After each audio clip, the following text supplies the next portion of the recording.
Democrat in this town has voted to defund our homeland security. And why? Because they'd rather protect violent, illegal criminals than protect law-abiding American citizens. Let that sink in for a minute. Frankly, I'm sick and tired of it. And guess what? The innocent American citizens are tired of it too.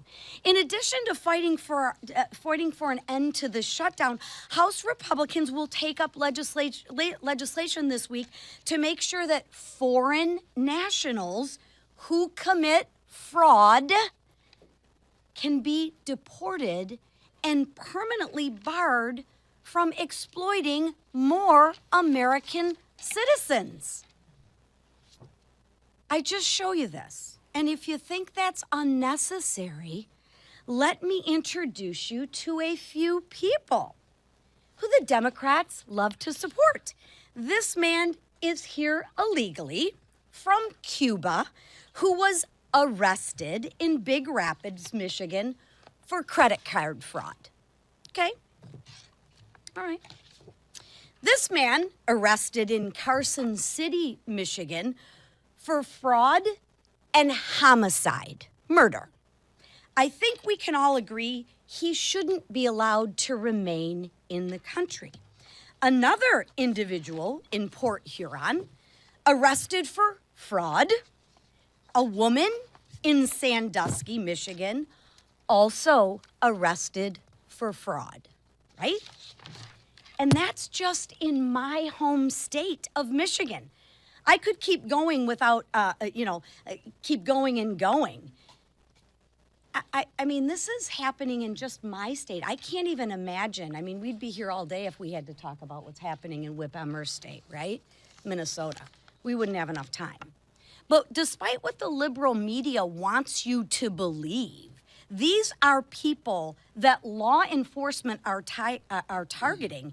And law enforcement is actually holding these people accountable who have committed crimes against law-abiding Americans. Those are the people that the Democrats want to protect. This is exactly the people Republicans are making sure will never, ever be welcome back here again. Listen, the United States is the most generous nation in the world, but our generosity should never be mistaken for weakness.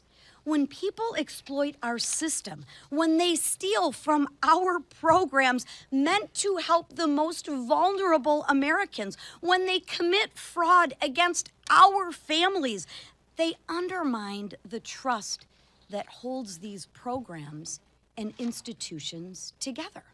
And they take resources from Americans. So let me put it really simply.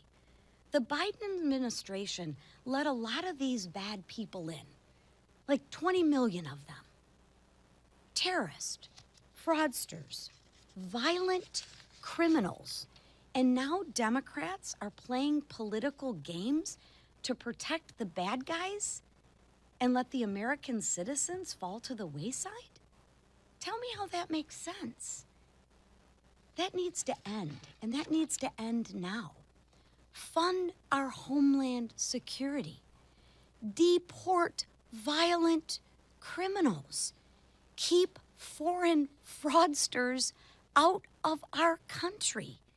These are common sense principles nearly every single law-abiding American citizen agrees with. It's time Democrats in Washington started supporting Americans too. And with that, I'll hand it over to Congresswoman from New York, Claudia Tenney.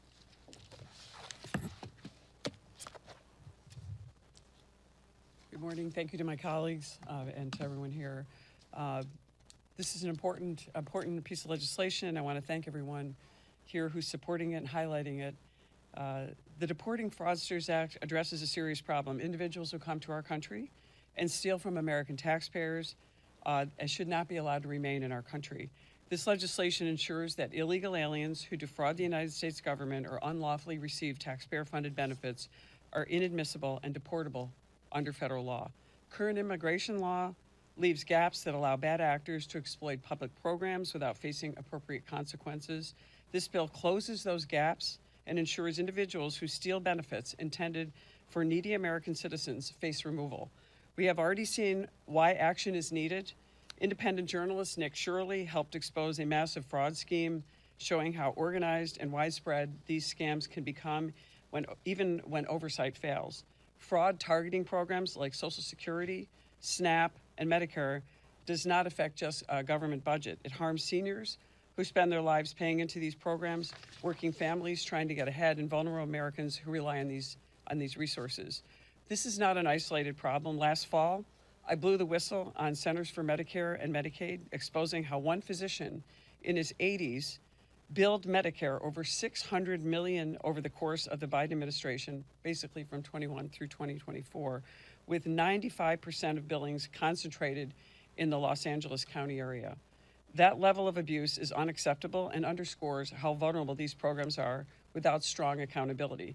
Entering this country illegally is already a crime. Turning programs meant to help our truly needy citizens into vehicles for large-scale fraud is even worse. Those who steal from hardworking Americans must be held accountable and should not be allowed to remain in the United States. The Deporting Fraudsters Act restores fairness, protects taxpayer dollars, and reinforces the rule of law. I'm here today to support this legislation and look forward to working with my colleagues to make sure we get it across the finish line. And I yield to Mr. Emmer. Thanks, Claudia.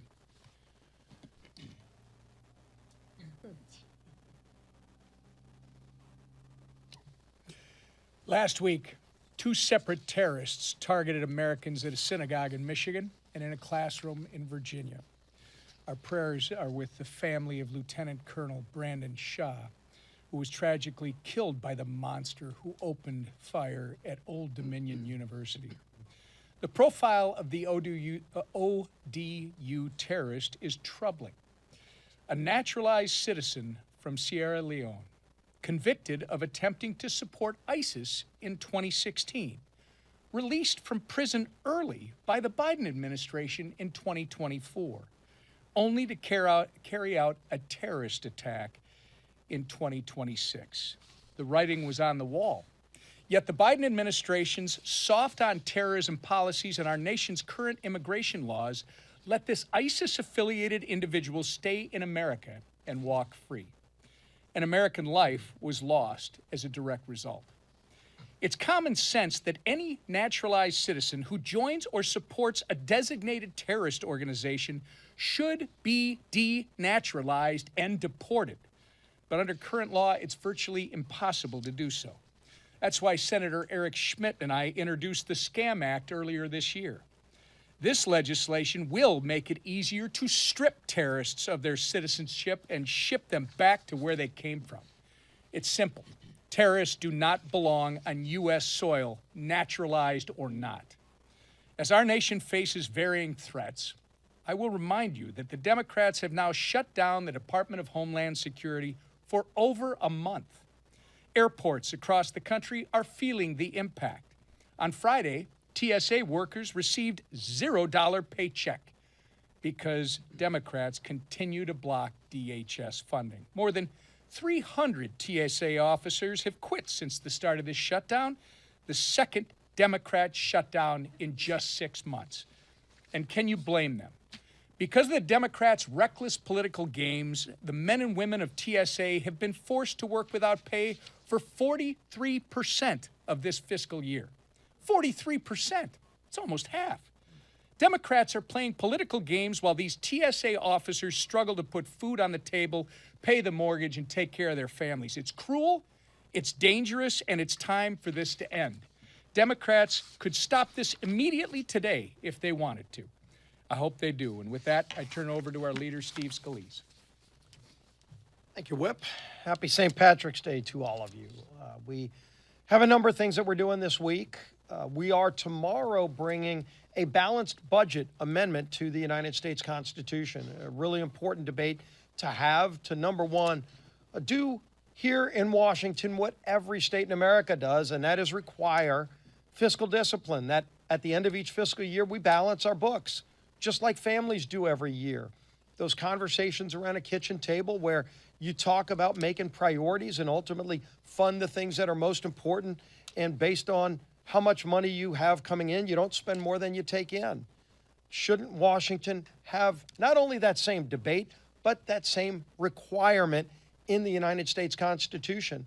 It's going to be a really critical vote to watch on the House floor. Who stands for fiscal discipline and who wants to continue recklessly spending other people's money? That will happen tomorrow. You already heard about the efforts we're going to continue to take to root out fraud in America, to protect taxpayer money, especially from people who come here illegally and then abuse this very country and the wonderful things that these people do in this country to help welcome people, but yet those that take advantage of us should have no place here. You're going to see that vote as well. But you're also going to see the Democrats start trying to shift blame as the final results of what they've done to shut down the Department of Homeland Security become evident to all Americans. Anybody who flies on a plane now knows what the Democrats have done with the Department of Homeland Security shutdown. At my home airport in New Orleans, you had lines wrapped around the airport all the way into the parking garage. People waiting over 3 hours and missing flights because Democrats want to have yet another tantrum. It's not the first time that they've tried to spark chaos in the country. As the whip said, it's the second shutdown they've had in just 6 months. Because Democrats don't want to govern. Democrats are not capable of governing. They just want chaos in America. And it's hurting real Americans all across this nation. Obviously, it starts with those workers that aren't getting paid, that have to show up. And we see it at the airports with TSA agents. Over 100,000 employees of the Department of Homeland Security are working without pay because Democrats don't care about people.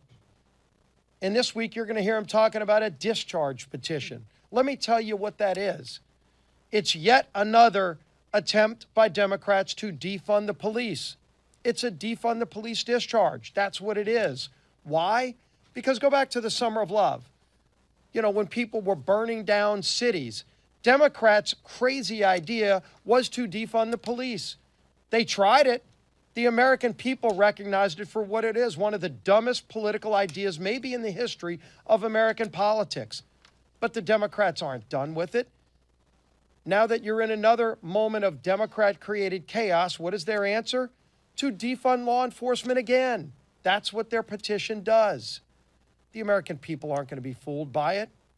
We don't fund agencies piecemeal. You fund the things you support and you don't fund the things you don't like. We have a Department of Homeland Security. It was created in the wake of 9/11. Democrats are operating like it's September 10th, before 9/11 happened. They want to repeat those mistakes by shutting that critical department down at a heightened level of security. We've seen the terrorist attacks here on our homeland. We know what's going on, and yet Democrats have voted to shut that department down because they don't care about American people. They don't care about families. People are missing flights. People are going without pay while working. Hundreds of them have quit.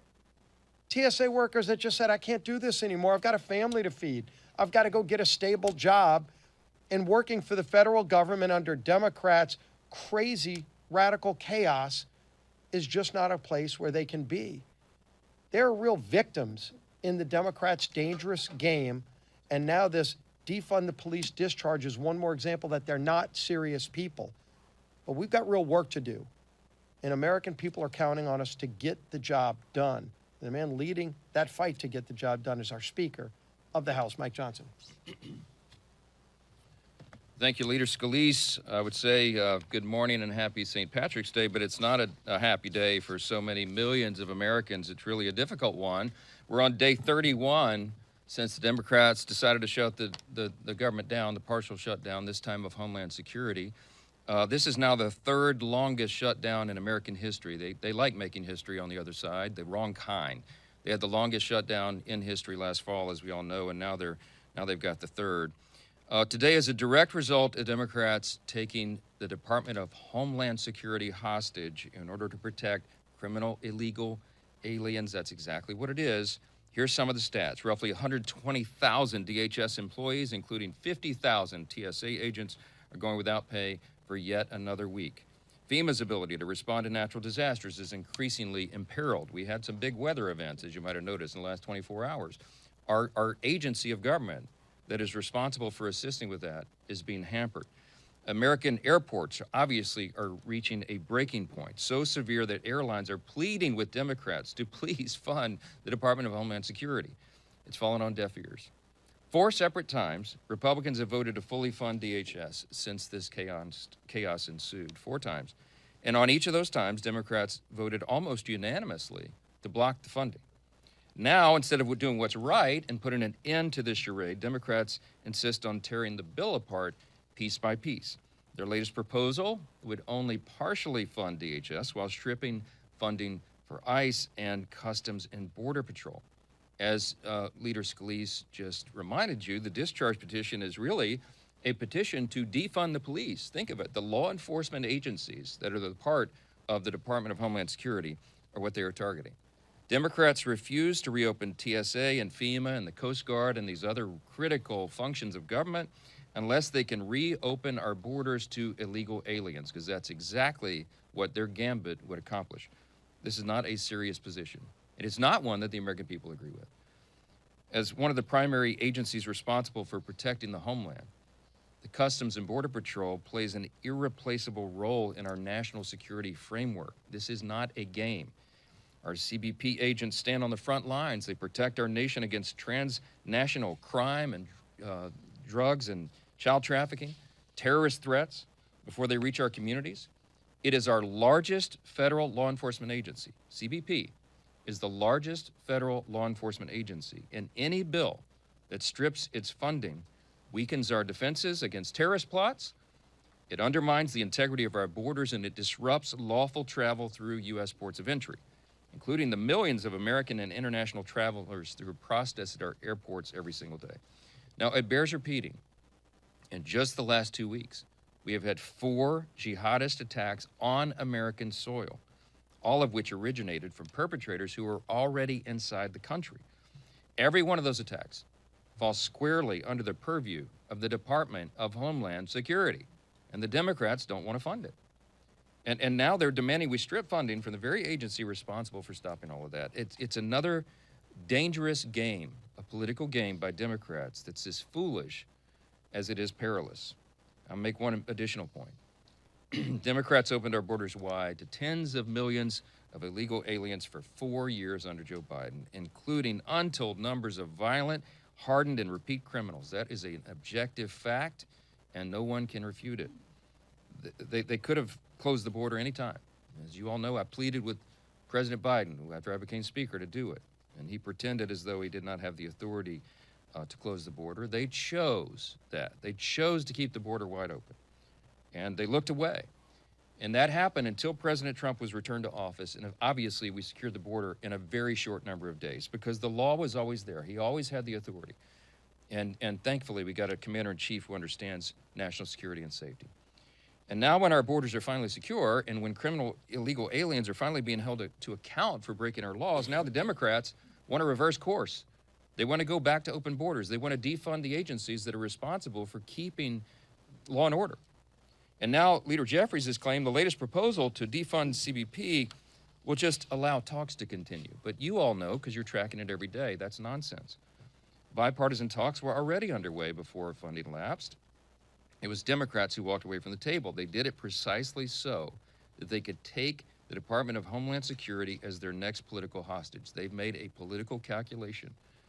Their polling says they're not fighting Trump enough, and so they determined that Homeland Security was the place to throw down the gauntlet. It's so crazy, it really is. And since they shut down DHS now over a month ago, we've heard nothing but political posturing from Democrat leaders. They're not serious about this. The answer is simple. They don't want to fund Homeland Security. They don't want to do it. They're perfectly content jeopardizing the security of our homeland and hurting the American people if it means protecting criminal illegal aliens. And there is no other way to explain this. Democrats have made that conscious decision repeatedly, You know them by their actions. They're doing it again. In the fall, they shut down the government to try to give taxpayer-funded benefits to illegal aliens. And now they've shut down the government once again to reopen our borders and shield criminal aliens from our own laws. The American people are not on board with this. They're not going to have broken policies. They're not going to have us return to that. The broken policies of the Biden administration, they rejected that in the election soundly. The chaos that Democrats unleashed on the country, that was a big issue. In fact, it was the #1 issue in the election of 2024. We're not going back to that. The American people are not going to go back. The Republican conference is going to work every day to ensure that we don't. I'll leave you with this thought. We'll take a couple questions. Listen, CNN had a story this week. They were talking about the Quinnipiac's latest polling, which is consistent with other polls around the country, the favorability of Democrats in Congress. They are at their lowest number in history. In fact, they're far below the lowest polling numbers in history. And the story led with lead, Democrats' favorability is lower than the Dead Sea. Okay, they're at negative 55 percentage points of favorability, negative net 55% in the open polling, and among independents, Democrats in Congress are at negative 60%. They should just retire. They should just throw in the white towel and give us the Congress so we can fix this mess and stop the charade. This midterm election that we're coming up on is a contrast election. This is not I was talking with Newt Gingrich the other night, and you know, he brought the contract with America. This is a contrast for America. That's what we have. This is common sense, the Republican Party and our policies, versus crazy. This is crazy. It's crazy. And I'll take a few questions. Yeah, from her. Well, that's not a green tie. Never mind. Over here. Go over here. Come on. All right, go ahead. Okay, so the president has said that the Save America Act is his #1 priority. Yeah. When making the argument to Democrats to vote yes for this, because it will require Democrat votes to pass, can you give for me one example of fraud conducted in a previous election that the Save America Act? Look, we're not going to litigate all that. I can tell you what I'll tell Democrats. You should listen to the American people. Ostensibly, we're supposed to come here and represent the interests of the American people. This is a 90-10 issue in public opinion polling, and Democrats agree that you should be a citizen and have a photo ID to vote at a tune of about 70%. So there's no argument that you shouldn't do this. If they want free and fair elections, if they don't think fraud should be a problem, then they should vote to enforce federal law. It's already the law, as you know. It's already the law that you have to be a citizen to vote in American elections, and we should enforce that. And having a photo ID, you have to have a photo ID to do everything in American society. Why not to vote? It's ridiculous for them to oppose it. We are cheering along the Senate Republicans and trying to force this through. Hopefully, we can get this to the president's desk for signature. It's a top priority, not just for Republicans in Congress. Again, common sense versus crazy. It's crazy to say that you should not be a citizen or not have ID to vote. And it is common sense, and it comports to the American people. Go ahead, all the way down. Yeah. Thank you. This morning, former Congressman Joe Kent, who you campaigned for, resigned as the director of the Counterterrorism Center.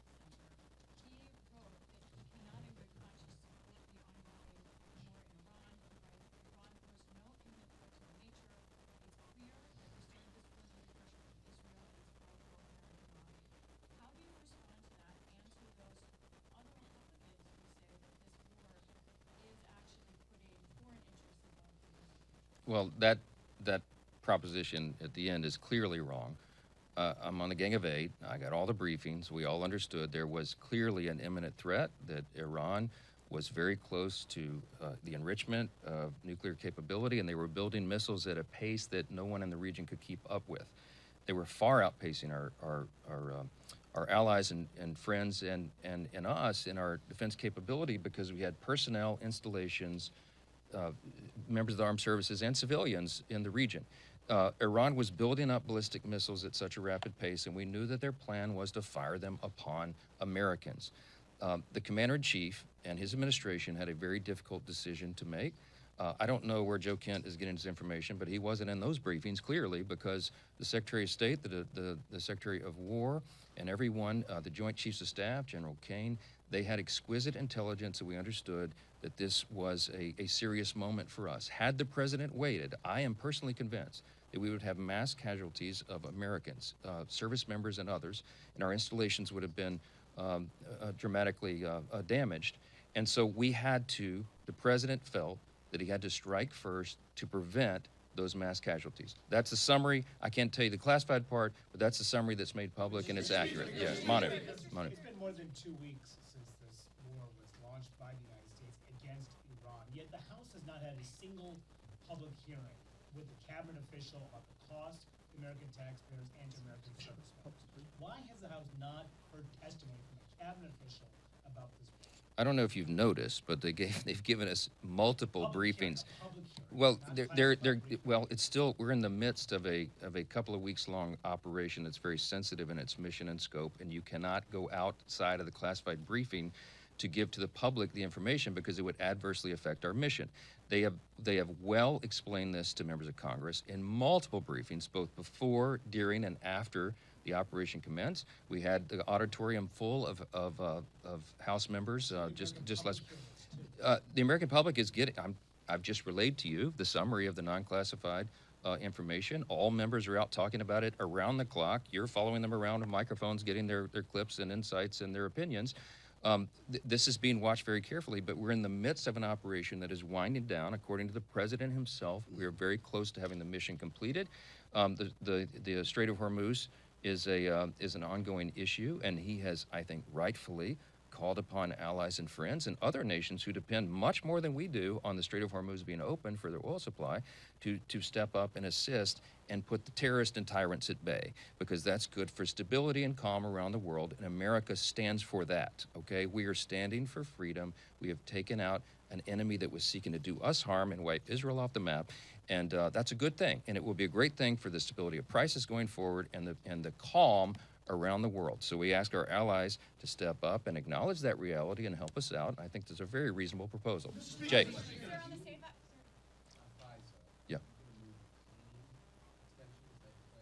My plan is to move a clean extension of FISA. As you know, FISA in Section 702 is responsible for the large measure of intelligence that we use to protect and keep Americans safe. It expires in April, and we're working, looking at that deadline, and hoping that we can get a clean authorization done for at least 18 months. Now, why would we go that route? Because you remember last time it was up for reauthorization, we instituted 56 substantive reforms to FISA. By every measure and review, those are working just as we planned. We've not had the abuses that were happening before those reforms, and everybody in Congress understands the necessity of ensuring that we keep the homeland safe, except for the Democrats, who, as you know, are choosing not to fund the Department of Homeland Security. One more. Thank you, Mr. Speaker. President Trump recently has said that the war in Iran will be over when he, quote, feel it in my bones. What does he mean by that? Well, I think his bones are informed by the intelligence, okay? So, look, it's the commander-in-chief, whomever is the president, whomever is the commander-in-chief, under our constitutional system, is given a broad amount of latitude and authority. Their decisions are informed by all the intelligence and the experts, a large panel of them from the Joint Chiefs of Staff on down, who come in and advise the president. Every president makes a gut decision, and hopefully they make a prayerful decision. I think this president will as well. He's getting great advice from great people, and I'm very encouraged about where we are. I think this will wind down quickly, and it's going to be in the best interest of America going forward and of the whole world. Thank you.